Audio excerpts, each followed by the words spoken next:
يعني انت رايح تجيب جون وتحتفل بيه مع اكتر شعب متنمر في العالم، وعشان احنا متنمرين فانا جمعت لكم اكتر الفيديوهات والميمز اللي ضحكتني وعجبتني على الهدف الملغي بتاع ايران. نعم، يعني انا اجري واقلع التيشيرت واخد انذار والبس النضاره وبعدين تقول لي اوف سايد وخليت شكلي وحش قوي. طب ما كان من الاول. انت ما تعرفش قد ايه انا معجب بتقل دمك. انا عايزك تروح دلوقتي حالا لامك تقول لها غطيني وصوت. والله يسوي. استنى هات النضاره دي. قلل خد يا قلب.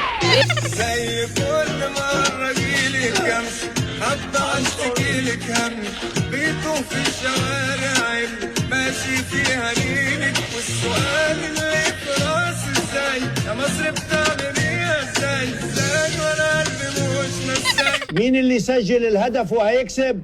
ايران ايران يا ريس. الغيه. وهي عاملة ايه دلوقتي ومين هون عليها الوقت.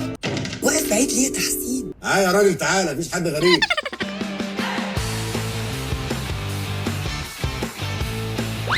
عامة انا قاعدة اهو متابعة ماتشات كاس العالم، وهجمع لكم السقطة واللقطة في الفيديو اللي جاي.